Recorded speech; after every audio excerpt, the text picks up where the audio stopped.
चुड़ैल। ये नाम सुन के ही अच्छे अच्छों के पसीने छूट जाते हैं। सामने नज़र आती है एक भयानक सी औरत जिसके बड़े बड़े बाल हो, बड़े बड़े नाखून, भयानक सी आंखें जो लाल लाल होती हैं और उसी आंखों से वो हर किसी को घूरती रहती है। ये कहानी है एक ऐसे ही चुड़ैल की। परवेश जो शहर में मेहनत करने वाला लड़का था,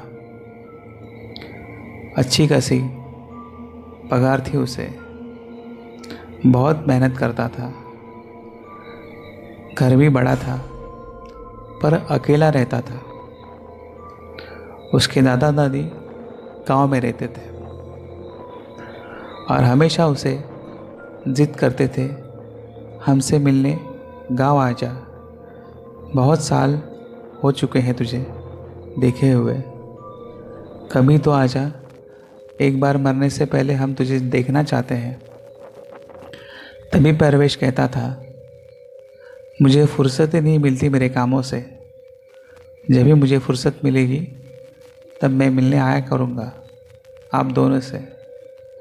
और महीने की फुर्सत उसे मिल गई। उसकी छुट्टियाँ जो वो चाहता था वो मिल गई।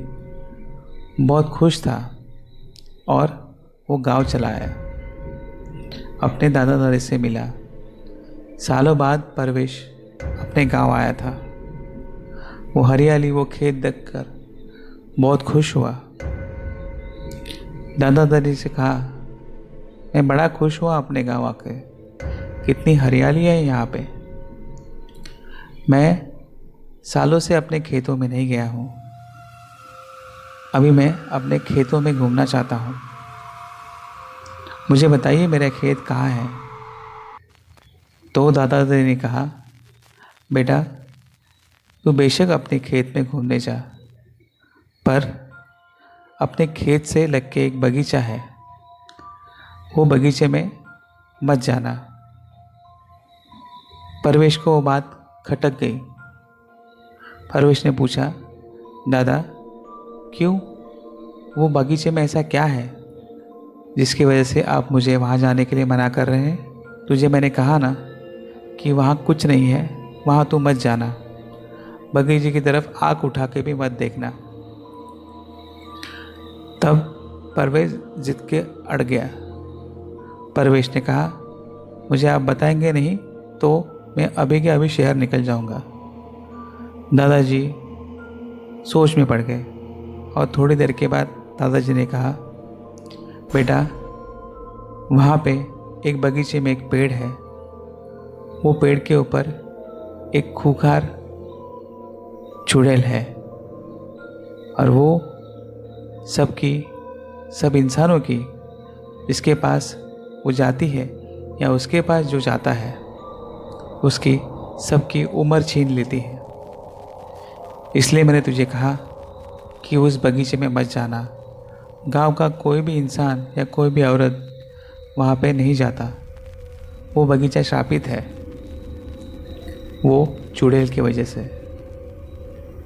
परवेश ने मन ही मन मुस्कराया और कहा, दादाजी इस ज़माने में भी आप ऐसी बातों के ऊपर भरोसा करते हैं। मैं तो ज़रूर जाऊंगा, देखूंगा कि वो बगीचे में ऐसा कुछ है या नहीं है। तभी वो अपने खलियान से जा रहा था। जाते जाते उसे सरपंच का बेटा मिला जो गांव में सालों से रहता था। दोनों की अच्छी दोस्ती हो गई चलते चलते। तभी परवेश ने सरपंच के बेटे को पूछा कि जो खेत के पास बगीचा है उसमें सच्ची कोई चुड़ैल रहती है।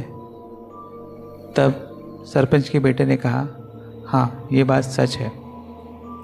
तभी सर परवेश ने सोचा कि अभी तो इसका कुछ ना कुछ मुझे करना ही पड़ेगा।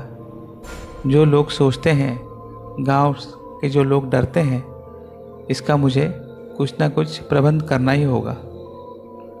तभी परवेश वहाँ पे बगीचे के पास जो पेड़ था उसके पास जाकर खड़ा हो गया।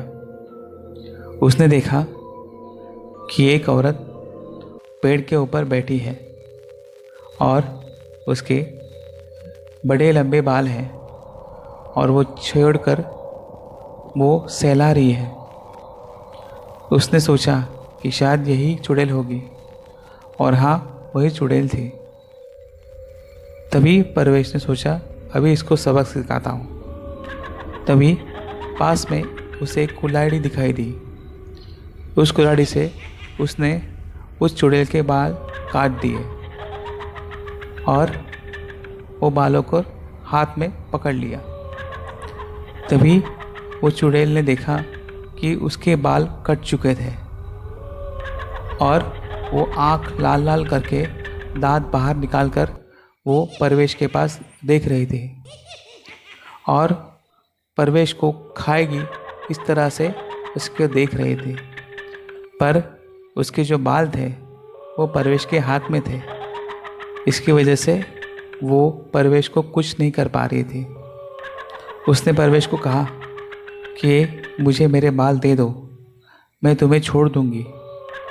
परवेश ने नहा कर उसने अपने घर जाने का फैसला किया। वो उसके बाल लेकर अपने घर पे भाग के आ गया और दादाजी को सारी बात बता दी। वो चुड़ैल भी उसके पीछे पीछे उसके घर तक आ पहुँचे और उसके घर के ऊपर और उसके आसपास मंडराने लगी। दादाजी ने कहा, ये तूने क्या किया? वो चुड़ैल के बाल तूने क्यों काटे? वो तुम्हें अभी कभी नहीं छोड़ेगी। जब तक उसके बाल तुम्हारे हाथों में हैं तब तक तुम्हें वो कुछ नहीं कर पाएगी। उसकी सारी शक्तियाँ उस बालों में हैं। अगर उससे तुम्हारे से बाल छीन लिए तो वो तुम्हें कभी ज़िंदा नहीं छोड़ेगी। तो परवेश ने कहा, मैं उसे नहीं छोड़ूंगा, ना उसे मैं अपने बाल दूंगा जो वो चाहती है। तभी दरवाजे के पीछे की तरफ से वो चुड़ैल आ गई और परवेश से मिन्नतें करने लगी कि तुम्हें जो चाहिए मैं दूंगी, तुम्हें जो चाहिए वो मैं ला के दूंगी, पर मुझे मेरे बाल वापस करो।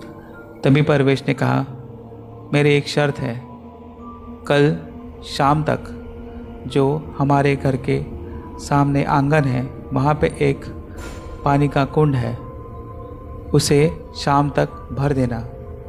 मैं तुम्हें तुम्हारे बाल वापस कर दूंगा, नहीं तो नहीं करूँगा। चुड़ैल खुश हो गई। सिर्फ पानी में तो भरना है, अगर पानी भर दूंगी तो मुझे मेरे बाल वापस मिल जाएंगे। और चुड़ैल हंसते हंसते उस चीज़ के लिए राज़ी हो गई और परवेश ने उसे एक बर्तन दिया और कहा, इस बर्तन से वो कुंड भर देना। चुड़ैल वो बर्तन से कुंड में पानी भर रही थी, पर सुबह से शाम हो गई, वो कुंड भर ही नहीं रहा था और सूरज ढल गया। तभी वो चुड़ैल को पता चला कि जो बर्तन परवेश ने उसे दिया था उसमें नीचे से बहुत सारे छेद थे, इसलिए वो पानी भर नहीं पा रही थी और ना कुंड भर रहा था। ये देखकर वो चुड़ैल पागल हो गई और उसने कहा, तुमने मुझे बुद्धू बनाया है, अब मैं तुम्हें नहीं छोड़ूंगी। ये सुनकर परवेश बहुत डर गया। उसने वो जो बाल उसने काटे थे उसकी राख बनाई जलाकर और उसे पानी में घोलकर खुद पी गया कि उसे उसकी सारी शक्तियाँ मिल जाए जो चुड़ैल के पास थी। वो देखकर चुड़ैल कमज़ोर सी हो गई और उसने कहा कि तूने बहुत गंदा काम किया है, मैं तुझे नहीं छोड़ूंगी। और ये बोलकर चुड़ैल गायब हो गई। दूसरे दिन सुबह जब दादा दादी उठे, उसने देखा कि चुड़ैल गायब हो गई है, पर अपना परवेश भी कहीं दिखाई नहीं दे रहा है। दादाजी ने बहुत जगह ढूंढा, बट परवेश कहीं नज़र नहीं आ रहा था। तभी गांव वालों ने वो जहाँ पेड़ था, जहाँ चुड़ैल बैठती थी, वहाँ जाने का फैसला किया। शायद परवेश का कहीं ना कहीं पता चल जाए। सब लोग वो पेड़ के पास गए। तब सबने जो देखा वो नज़ारा कुछ अलग था। वहाँ पे चुड़ैल नहीं, परवेश बैठा था।